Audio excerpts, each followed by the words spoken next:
What an end. Just sum up how that feels for you as a player.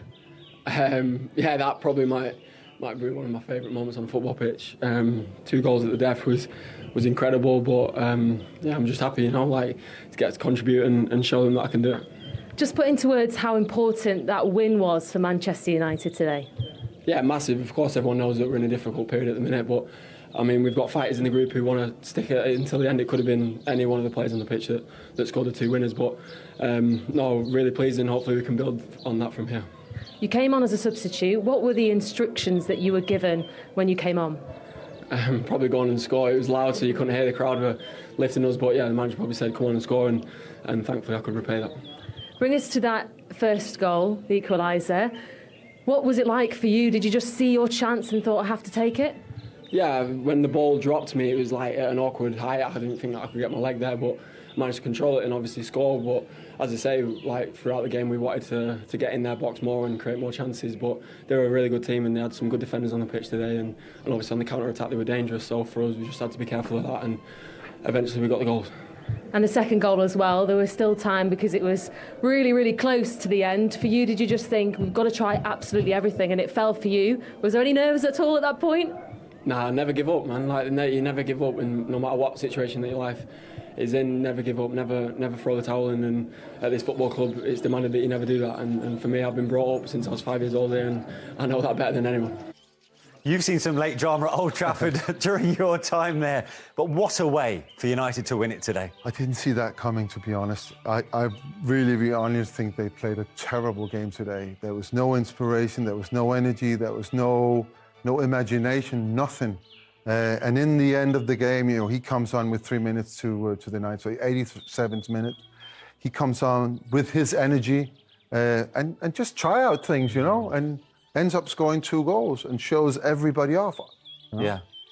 2 key strikes in the 93rd and 97th minute. Yeah, you need a bit of luck sometimes, and there's a bit of luck involved here. Nargo doesn't clear it, goalkeeper doesn't keep it, and then it ends up with McTominay, and he scores. Yeah. Just how big a win is that, considering what's just gone on before Erik Ten Hag, and as they head into an international break? Well, the mood will change at the club, for sure, because you end this sort of spell before the international break with a win. Had that been another defeat, some rash decisions might have been made. Do you think so? I don't know. I say might have been. You never know. You never know. It's football. You kind of never know what happens in football. I've seen managers lose their job on that kind of run.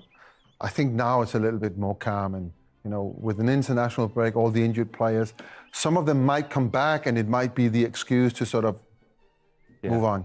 Peter won't mind me saying, as soon as McTominay scored that first goal, he said at the time in the green room, time for him to make himself a hero. Yeah. It's almost as if he heard you. No, he's got the ability to do that. It's one of them. Sometimes I don't understand what coaches are doing. Scott McTominay has been up for sale all summer.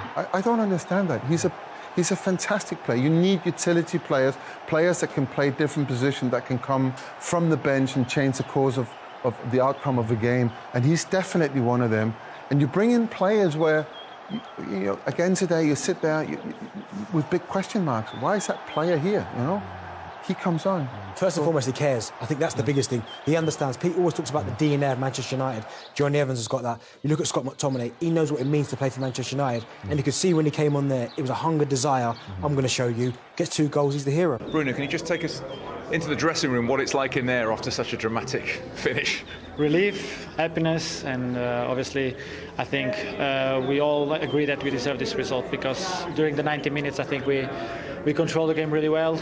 We could have scored in the first half, we didn't, and obviously we know that we are in a moment when we don't score, we concede a goal, and after is always going to go behind the result. But today we get that, we get the 3 points, we get the two goals from Scott at that last minutes, and was a really good result for us, because we needed to get the 3 points today. This is obviously a famous place for late goals and late turnarounds, but could you see this coming? It was already 93 minutes on the clock before the equalised. That's what what the manager is always saying about the subs. I think last year was the team with the most goals from players coming from the bench, and this has to be the mood for everyone that comes out of the bench. You know, I know it's difficult to be on the bench. Everyone wants to play, everyone wants to play long spells. But Scott came on for 5 minutes and he scored 2 goals. And as you said, like it's Fergie time at United. It's quite normal to score at this time of the game, and a part of being Fergie time has to be an academy player scoring too. So Scott gave us the win today, and we are really happy for him because, as I said, a part of the 2 goals is the desire and the togetherness that we had during the whole game, and the effort that everyone that came on into the game put to help the team. That was really good. But can this change the season, the feeling of the season, stop the noise that always follows Manchester United, a turnaround like this? No, it's Man United. We'll never stop the noise. Even if you win 10 games in a row, there will be noise around something else. This club is massive, and we have to be aware of that. If you want to play for a club like this, you have to be aware of that.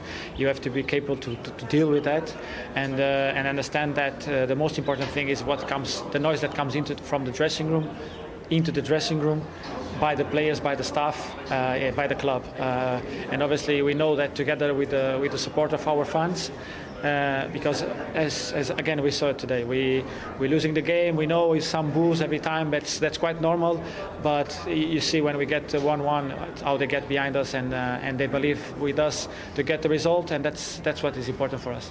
This place has been such a fortress for so long. I think it's 31 unbeaten until recently. Is it important to get that back again, and could this help? Has to be, because we know that everyone, when it comes to play at Old Trafford, has to feel that it's not a good place to come. It's a good stadium to come, but it's not a good place to play and not a good team to play against. And we have to get back that feeling that we are an aggressive team. We are a team that when we play at home, it's difficult to beat and it's difficult to get something from you. Finally, international break now.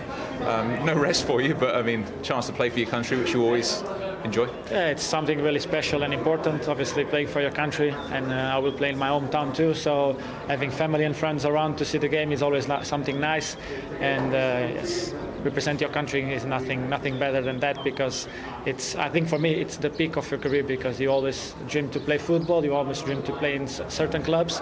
I think when you play in certain clubs you always want to achieve the national team. That is where the best Portuguese players normally used to be. So I'm really proud to be part of that, and now it's time to get there, my head, and get good results to get the qualification done.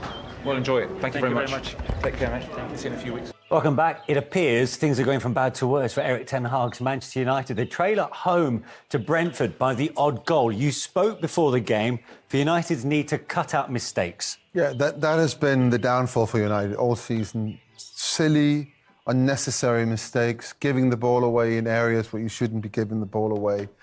And then the recovery from those mistakes has been terrible. And again, today, we see it again.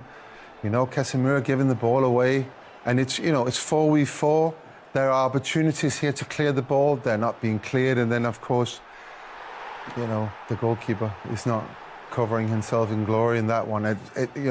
Let's look at it. Casemiro gives the ball away here, dives in. There's no need for that dive in. Amrabat, the other midfield player, very slow in getting back. Then Lindelof had this opportunity to clear the ball, doesn't. He jumps in again.